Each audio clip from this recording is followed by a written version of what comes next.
Hi, my name is Bente, I'm the Norris Witch. I'm joined today by my cute little cat Skadi, who I hope will stay behind me for the entirety of this video, but I guess that she will because she's lazy. And today I thought I would answer a question that I've been asked like a million times, and I completely understand why. Because kind of in the beginning of this channel, I started a series where I talked about the Wheel of the Year celebrations, and sometimes I vlogged what I was doing or I told you what I was doing, and a lot of you really liked these videos, but I stopped doing them. And a lot of people were asking, why did you stop making these videos? I really liked them. Could you make a video on Samhain, on Lunasa? And a lot of you asked me about different Wheel of the Year celebrations, about vlogs of these, and why I stopped the series. And that is simply because I stopped celebrating the Wheel of the Year, or even observing the Wheel of the Year in general. So I thought in this video I would quickly answer your question, address why I'm not celebrating the Wheel of the Year anymore, and maybe explain to you a little bit what I am doing now.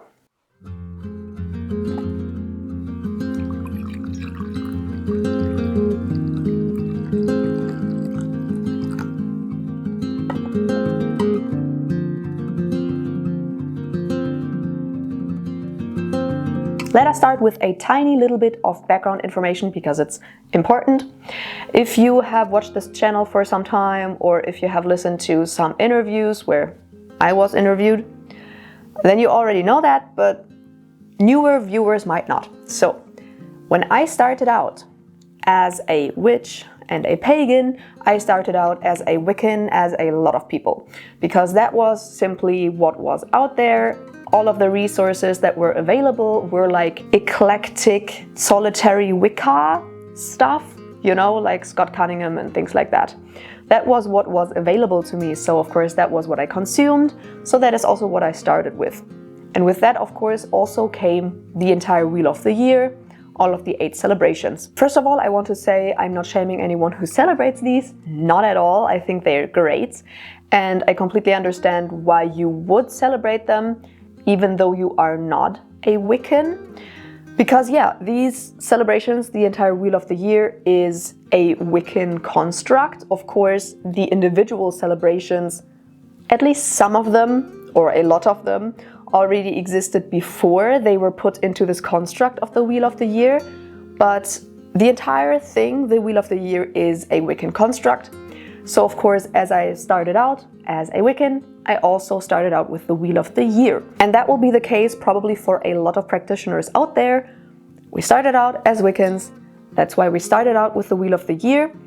And then a lot of people weren't really interested in Wicca anymore.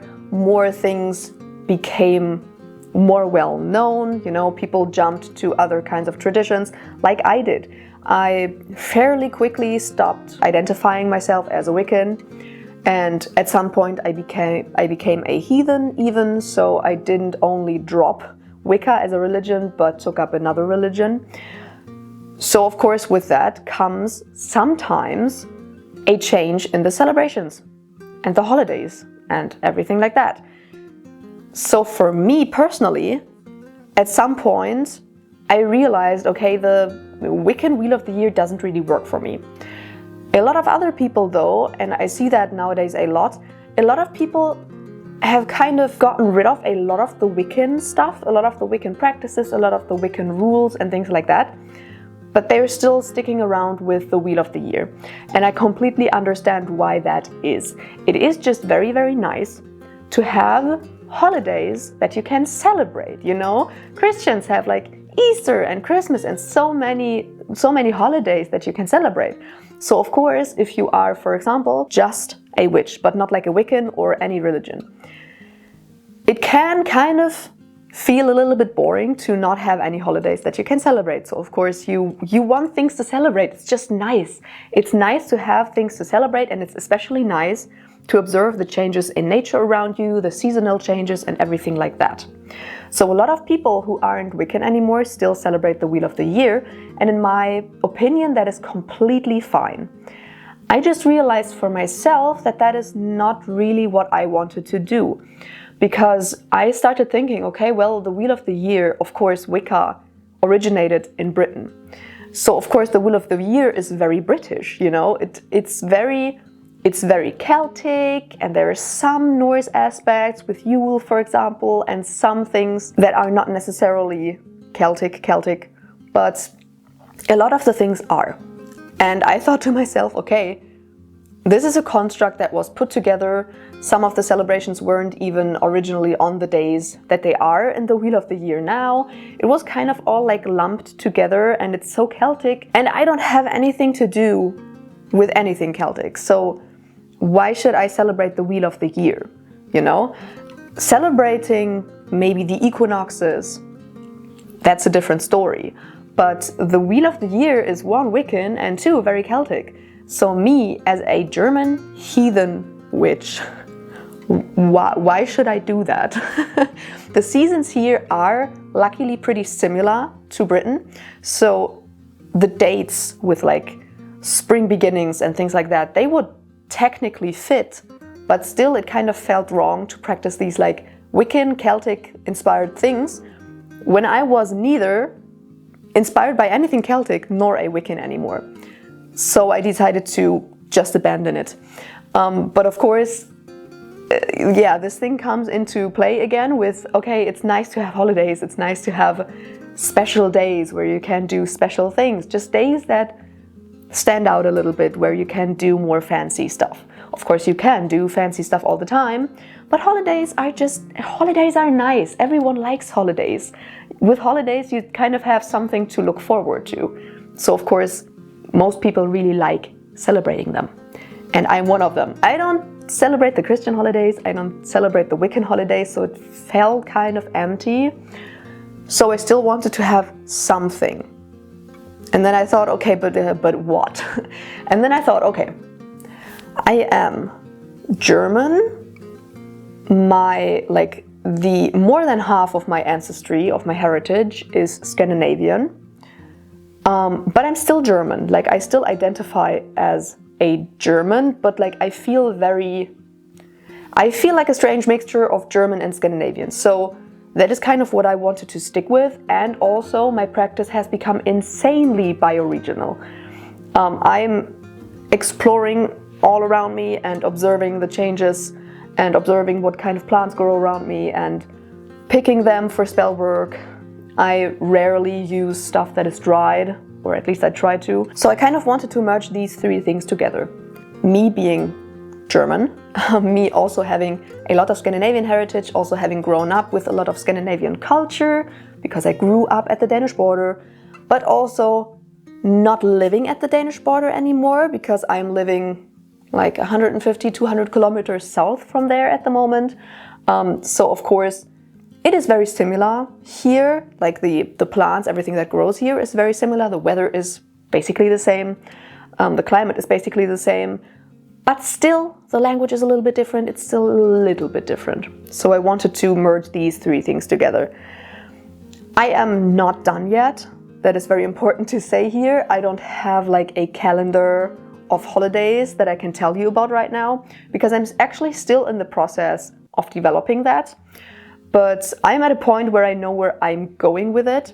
And that is basically, I want to, and that is something that I still have to do research on, I want to observe more pre-Christian Scandinavian holidays, so I want to do more research on that. For example, that's what I did with Yule and Midwinter, but I also want to do more research on Midsummer, for example, or all of the special bloats like the D-sub bloat, for example, the alpha bloat, everything like that. Figure out where I want to put these in the year, because for a lot of them we don't know exactly when they would be celebrated. So I want to figure out for myself when for myself and where I'm living it would make sense to place these kinds of special bloats in the year, throughout the year. And then basically make a calendar for myself with these pre-Christian Scandinavian holidays and bloats and rituals. Then I also want to have a look at holidays, like typical German holidays, or also more contemporary Scandinavian holidays that have folkloric importance, things like Walpurgisnacht or Valborg. That's something that's very important. For me personally, especially because I realized actually this year that it is exactly the day where the weird spring-summer ends and the actual summer weather starts. We also have the saying where we have like April weather, where in April it's a very weird weather. Like it can be completely cold and storming one day and then be very warm and sunny the next. So it kind of still doesn't feel like summer, but then comes May, and May is very summery. So the couple of days around the beginning of May are also the time where it kind of feels like the beginning of summer here, at least if you would only see winter and summer as seasons and not spring and fall. So I also want to do more research on that and see which celebrations I can put into my calendar, like Walpurgisnacht, for example. So Walpurgisnacht is one that's already did and done, as is like Yule. Like right now I have like Yule, midwinter, Walpurgisnacht, midsummer, very, very important. And then, because of the bioregionality aspect of it, I want to observe the changes in nature and then see what kinds of holidays I can create. In my opinion, it is not only completely fine, but also makes a lot of sense to kind of create your own holidays for your area that basically observe specific changes in nature. So something like, for example, this first snowdrops coming up in the beginning of the year. That is, for me, something very, very important. Hi, Skadi.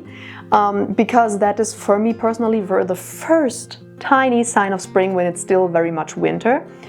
And something else for me that always signifies fall coming is the horse chestnut trees losing their leaves, because they are always the first trees to lose their leaves. So that is for me personally the first sign of fall.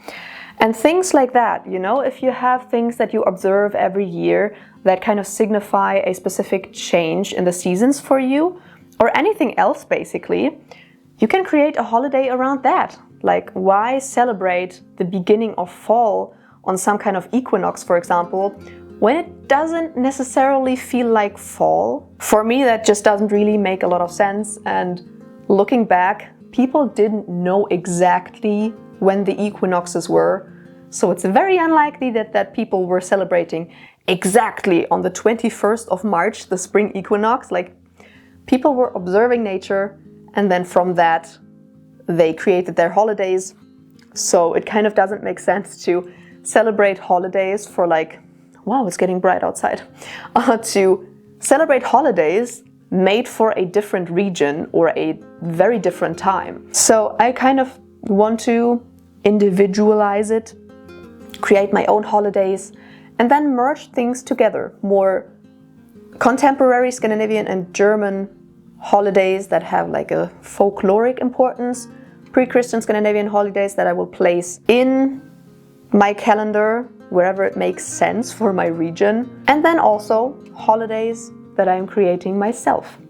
I am very, very excited about that. As I already said, I am far from done with it. For example, I definitely have to do more research on holidays with like a folkloric aspect to it. I have to do more research on pre-Christian Scandinavian holidays. That is something that I personally find kind of difficult, because there are little sources about it, and then also the sources are conflicting a lot of the times. So I kind of have to ride my motivation wave, you know. I'm not forcing myself to research that right now. I'm waiting for the moment when the motivation hits, because then I know I will do like a hyper focus on it and I will do thorough research. And if I would force myself to do it right now, I would probably half-ass it. So I'm waiting for the motivation to hit, to research things like that. Basically, long story short, I'm not there yet, so I cannot tell you exactly which holidays I will be celebrating. But yeah, I thought I would update you on that because I got a whole lot of questions about it. I think it's important to find holidays that make sense for you, both with the culture you live in and maybe the culture of your ancestors that you want to reconnect with, but also with the area, the climate, the nature around you that you live in right now. But yeah, I don't want to ramble too long here. I will definitely keep you updated once I have like a calendar a list of holidays that makes sense for me, then I will probably make an update video on this or something. And until then, it is a work in progress, and that's okay. Times change, practices change. But with that being said, let us shout out my lovely patrons and YouTube members. Thank you so much to Katie, Amber, Saber, Pam, Mia, Victoria, Lindsay, the other Saffron, Silent Selena, Richard, Jennifer, Ryan, Alex, Jess, Shaw, Christiana, T-Demon, Elizabeth, Sylvia, Katrina, V, Bella, Derek, Smiley, Kirsten, Shannon, Andrew, Tisha, Sarah, Aziza, Shelby, Helena, SJ, Anne, Kate, Cade, Z, Kent, Brittany, Small Kata, Josh, Elinora, Knarr, Rixie Business, Annalena, Ashley, Tim, John, Phoenix, Jenny, Maggie, Amy, Bethany, Timothy, Coffee, or the honorary gossip squirrel, and last but not least, Bjorn. And now my lovely YouTube members, thank you so much to Peony, Rain, Pat, Lindsay, Betsy, Miller, and KT. As always, I really hope you enjoyed this video. I hope you got something out of it. At least maybe I answered some questions that you might have had. If you did like the video, make sure to subscribe and give a thumbs up and ring the bell down below so you're notified whenever I upload a new video. Make sure to check out my other socials and my shop for ethically and sustainably sourced witchy wares. And last but not least, if you want to support me in another way, then feel free to check out my Patreon and my YouTube membership. And I will see you in the next video. Bye!